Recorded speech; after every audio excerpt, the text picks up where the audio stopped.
Hi friends, Ayyanar துணையில் நாளைக்கு என்ன நடக்க போகுதுன்னு பார்க்கலாம். வாங்க வீடியோக்குள்ளே போகலாம். நம்ம சேனலில் இப்போ தான் ஃபஸ்ட் டைம் பார்க்குறவங்க சப்ஸ்கிரைப் பண்ணிக்கோங்க. நிலா உண்மையை சொல்ல சொல்ல பல்லவன் அழுதுகிட்டே தான் இருக்கான். அண்ணி ப்ளீஸுங்க அண்ணி, நீங்கள் எங்கேயும் போக வேண்டாம் அப்படிங்கிறா. பாண்டியன் சொல்கிறான், நம்ம ஊருக்குள்ளே எல்லாரும் சொல்லுவாங்க, இந்த வீட்டில் பொண்ணுங்க வாழ்கிறக்கே தகுதி இல்லைன்னு. அது உண்மைதான் போல். நான் கூட சரி ஊர்க்காரங்க தான் தப்பாக சொல்கிறாங்கன்னு நினச்சிட்டு இருந்தேன். ஆனால் அதுதான் உண்மை. இப்போ பாரு, சோழனோட லைஃப்லேயே அது நடந்துருச்சு. அவங்க டிவோர்ஸ்க்கு அப்ளை பண்ணிட்டு இருக்காங்க அண்ணி. இன்னி அவங்க கிளம்பிடுவாங்க. திருப்பி நம்ம 4-5 ஜென்ஸு மட்டும்தான் இருக்க போகிறோம். இந்த வீடு என்றைக்குமே முன்னேறாது. நான் கூட அண்ணி வந்துட்டாங்க, நீ நம்ம குடும்பமே மாறிடு, ஒருத்தராக கல்யாணம் பண்ண வீடு நல்லா இருக்கும்னு நினச்சிட்டு இருந்தோம் அப்படின்னு சொல்லி பாண்டியன் ரொம்ப அவரும் ஃபீல் பண்ணி சொல்கிறாரு.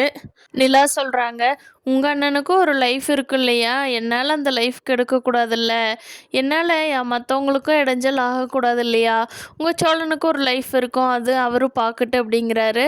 அதை வெளியே இருந்து கேட்டுட்டு இருந்த சோழனோட அப்பா, என்னம்மா சொல்கிற, நீ பொண்டாட்டி ஆனதுக்கப்புறம் அவனுக்கு வேற என்ன லைஃபுமா, நீ தாம்மா பொண்டாட்டி, அவன் மனசுக்குள்ளே உன்னதாம்மா பொண்டாட்டியை நினச்சிட்டு இருக்கான், எப்படிம்மா வேறு லைஃபு, வேறு கல்யாணம் பண்ணணும், வேறு லைஃப் இருக்குதுங்கிற, ஏம்மா உன்னை கல்யாணம் பண்ணிவிட்டு அவன் வேறு கல்யாணம் பண்ணுவானாமா, என்னம்மா புரிஞ்சுக்காமல் பேசுகிற, உனக்கு பிடிக்கலன்னு சொல்லிட்டு போமா, அவனுக்கு இல்லை வேறு லைஃப் இருக்குதுன்னு சொல்லாதாம்மா அப்படிங்கிறாரு.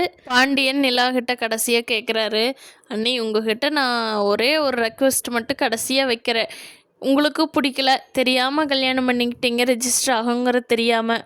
ஆனாலும் நம்ம சேரனன்னு கல்யாணம் பண்ண வரைக்குமாவது நீங்கள் இந்த வீட்டில் இருந்துக்கிட்டே வேலைக்கு போய்கிட்டு இது பண்ணிக்கிட்டு இருங்க. உங்களுக்கு அப்போ சோழன் என்ன பிடிச்சிருந்தா இங்கேயே இருந்துக்குங்க, இல்லைன்னா நீங்கள் கிளம்பிடுங்க, உங்களை யாரும் கப்பல் பண்ணலை. அது வரைக்குமாவது எங்கள் வீட்டிலேருந்து எங்கள் வீட்டில் ஒரு மாற்றத்தை உண்டு பண்ணிட்டு போங்களே, வந்துட்டீங்க அப்படின்னு சொல்லி ரொம்ப ரெக்வெஸ்ட் பண்ணி பாண்டியன் கேட்குறான். அதுக்கு நிலாவும் சரிங்கிற மாதிரி யோசனை பண்ணிகிட்ருக்காங்க. பார்க்கலாம் ஃப்ரெண்ட்ஸ், இனி வரப்போகிற நாட்களில் என்னென்ன நடக்க போகுதுன்னு. இந்த வீடியோ பிடிச்சிருந்தா லைக் பண்ணிக்கோங்க. தேங்க்யூ.